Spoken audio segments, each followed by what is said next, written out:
Yay. Cautiously. Yeah. Thanks, love. Hey, baby. You're welcome. Thank Shut you, up, Sam. John. Shut up for sound. You are being crabby. Sorry. I'm just trying to, and I know the kids are hungry. Yes. We'll be short. Okay. Thank you, John. Have you pumped yet at all? No. Just warm it up. Oh, it's all good. I got it. Okay. I just want to ask. No, I need to. Hey everybody, Jason Burmis here, and we have a rather large update from the video yesterday where we were discussing two mothers that were standing up to the Iowa school system outside of Des Moines that were unjustly abusing their children. Let's not sugarcoat it. Let's not call it anything it's not. And tonight, these women, Kimberly and Emily, went and confronted their school boards. Most of my audience has probably seen the other video, but for those that haven't, why don't you just give kind of a short synopsis what happened to you guys with your children, how you were lied to, how you were given the runaround, and how you were treated afterwards when you wouldn't stand for it. Go ahead, Emily. Okay. Hi, I'm Emily. I have a 9-year-old daughter in the Ankeny public school system. She's a special ed student. And at the beginning of the year, when these masks were put on our children, we thought, okay, we'll try this. We'll see how it works. I did have a hesitation from the beginning, but my daughter had a really hard time focusing, had a hard time doing her home or her work at school. And she just really had a difficult time. She couldn't breathe. She had headaches.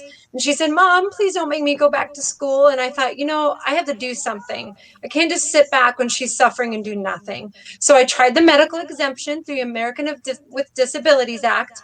The superintendent denied me. He said, please prove that her mask wearing is having a direct correlation to her inability to learn, and then maybe I'll consider it. And I thought, well, you're not working with me here. So I thought, I'll go the religious exemption route. So I turned in a religious exemption, signed it March 31st. And what they did was they put a shield on her. They put a plexiglass wall on her desk. And they also would not allow her within 6 feet of any student or staff member in the school building at all times. She was treated like she was diseased when she was healthy. And it was emotionally traumatic, socially traumatic, and I had to pull her out of school. And I'm Kimberly. My daughter is Olivia. She's 6 years old and in kindergarten.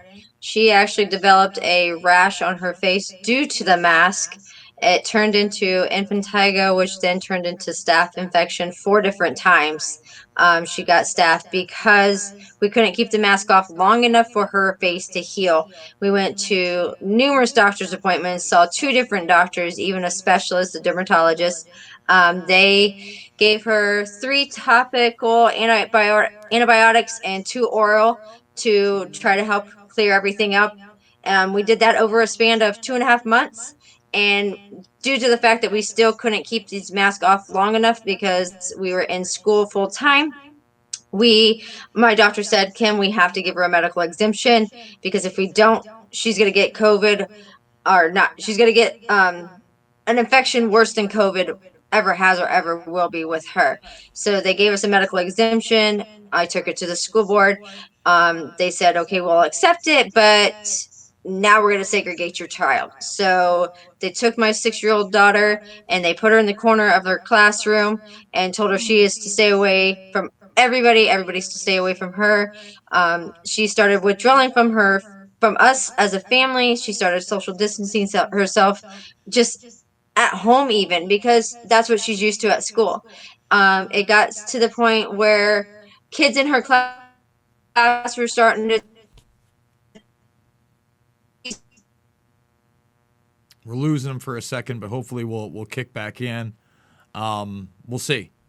So, guys, they gave this poor woman the runaround. Hopefully we're going to reconnect with them where, her daughter came back and told her that she was being segregated. And then when they went to go check on them after this whole charade and they wouldn't let her come in, even with the quote unquote hazmat suit, they actually had taken down the plexiglass. They put your daughter in and the whole thing was a fiasco, correct? Yes, exactly. Yes. And like when we went against the school board and we spoke to them in person, the very next day, Olivia didn't want to wear her face shield or her mask at school. And they thought she was retaliating. They thought she was making a stance that she's not going to do this. And I'm like, she's 6 years old. She doesn't understand this. She just doesn't want to wear it today. But they took her and they put her in the principal's office, made her eat lunch in there. Then they took why that she's in the principal's office. They had taken her shield away. They put it up high. She said that where she couldn't reach it, and they were in her classroom actually moving her desk and putting plexiglass around it.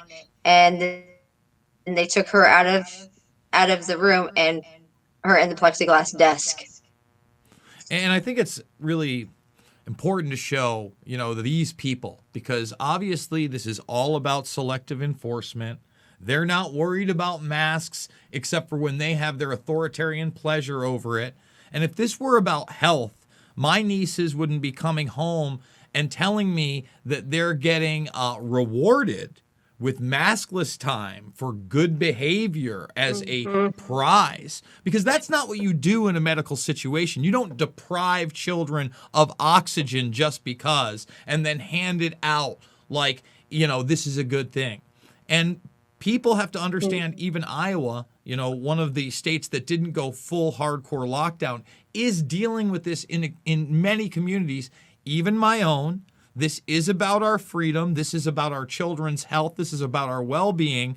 And this is about the next precursor of selective enforcements where now they're saying, oh, states can open and you cannot wear your mask as long as you're vaccinated. But the schools are to remain masked up. That's why they're trying to extend this through the summer and into next year to give us a big disappointment. So you two women went to the school board meeting. You confronted these monsters, in my opinion. Tell us what happened and where's it going from here? Well, when I went and tried to sign up for the school board meeting today, they told me that due to my basically disobedience to wear a mask in the past, I was no longer welcome to speak before the board, that my privileges had been revoked, basically. They said that I ruined the decorum of their meeting and I was disruptive. So I was 10 feet away from the nearest person in the last board meeting, and I walked in with a mask on, but then I took mine off to speak. And they said, you'll put that on or we're done here. And they cut my feed and they all walked out on me. And I videoed it and I taped them walking out. And as they walked out, they were taking off their masks. So this time they said, you'll not speak in person. So my daughter spoke, my 9-year-old daughter. I was so proud of her. It was a really healing moment for all these children that got to speak today. And we were so proud of them. But one of the key things I noticed from this meeting is they completely redid their boardroom, their meeting room. So as you walk in, you're off to the side at the podium and no one can see your face. Once again, cutting off the face and the relation and the humanity of meeting face to face. So you can't even see the person speaking. And they put a plexiglass wall up on this podium. So not only do you have to wear a mask, but they're going to put a plexiglass podium together for you to speak. And then no one else can see you either And that was on the never live feed. on That was never before. done before. And we were up closer to them. We're still like at least 6 feet away from them. But this time they moved us back to the very back of the room because they didn't have anybody else speaking today besides us moms and our kids. And they knew that it was us, our kids, that were speaking. Three of my children did go up in front of the board and speak. Mr. Johnson called us today. He's the president of the board. He called us personally and talked to us about kind of how the logistics of tonight was going to go, because we were demanding that we were let in with our kids and have them escorted in because they wanted to escort our kids in by themselves. And I said, that's not going to happen. So we basically had to bow down to them and agree that we would wear a shield in order to be there next to our kids who are speaking against the board. And they made our kids wear their mask or wear their shields, and they did. And they spoke their 3 minutes just like everybody else. And it was just, it's heartbreaking because it's like, why are they treating us so different? And it's just because we want a choice, and it's not right. And they sit there and say that they're following the county guidelines and the CDC and all this, but the very same day they say that they're doing this, they're backing down and not following them now. And then they're posting pictures on their social media that their track team, all their boys on their track team, nobody had a mask at all. The moms of the track team, and there were some school board members in there in that picture that you were showing earlier. They're inside the school, not social distancing, and they're standing next to each other right there. All those ladies inside the school, no masks, not social distancing, but yet they expect our kids to do it every single day when they can't even do it themselves. And let's stop it there. And they're the ones that are the least susceptible by all the studies. And for some reason, they're the ones that are targeted the most during all this. And I'm going to let people in on the secrets because they want them vaccinated. They want them vaccinated. Yes, they Yes, do. they do. Ankeny just put out a letter about that, actually. They said the reason they're not going to lift it is because not enough children have been vaccinated. So the masks stay on until the vaccine clinics come out. So they're establishing them as we speak. They're putting them up in the middle school and the high school, and they're going to start vaccinating children. And it froze, but we did know this was coming. And remember, they're lowering the age again and again and again. We just saw in New York they made the SUNY and CUNY schools. And my brother, whose wife is a teacher of children, small children there, she's already been told by her doctor that this is dangerous for her. Okay, they're going to encourage her to get it. And listen, they're coming for your children. I really hope that we reconnect with both Kimberly and Emily, and that they return. And this is just a buffering issue. But if not, I'm going to tell you how you can support them. Freedom Over Fear is their Venmo. And right here is, it looks like we contacted. Oh, you guys came back through. Hold on. Good. there we go. Yes. We're on our phone. Can you? No, hear us? it's Can you see it's that on our A-okay. phone? Yep, I continued with the story here. Let me see if I can get rid of Okay. this one here. There we go. Boom, and you're Yeah. up on that as well.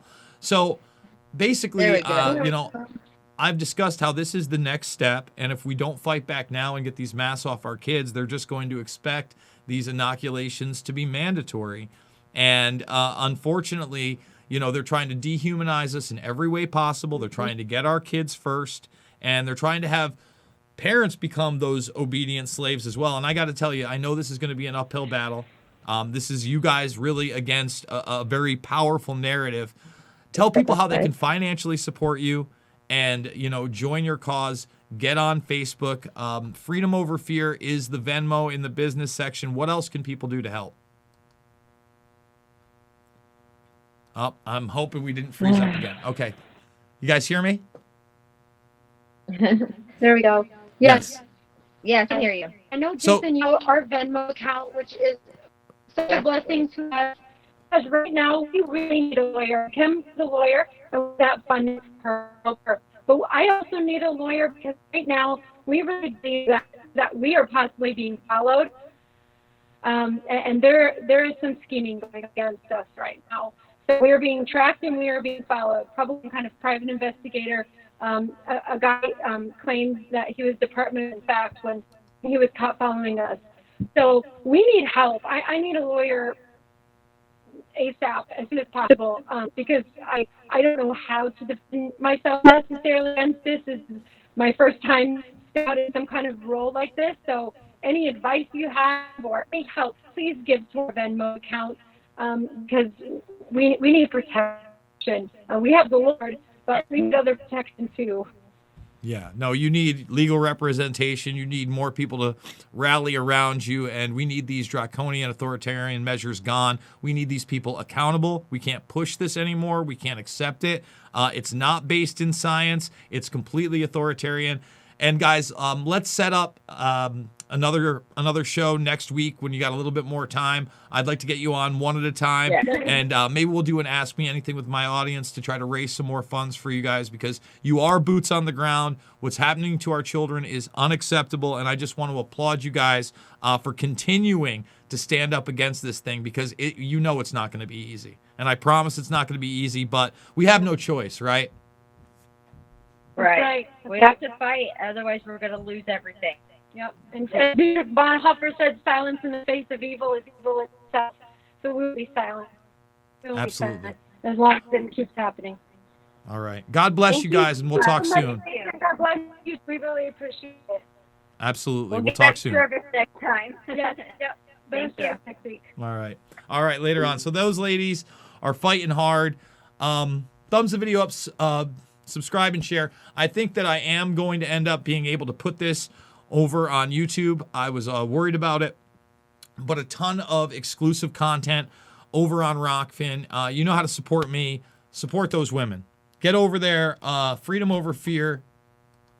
Unmask them, and then at Freedom Over Fear is their Venmo. So please, please, please support them if you can. Guys, I love you, and I'll see you on the flip.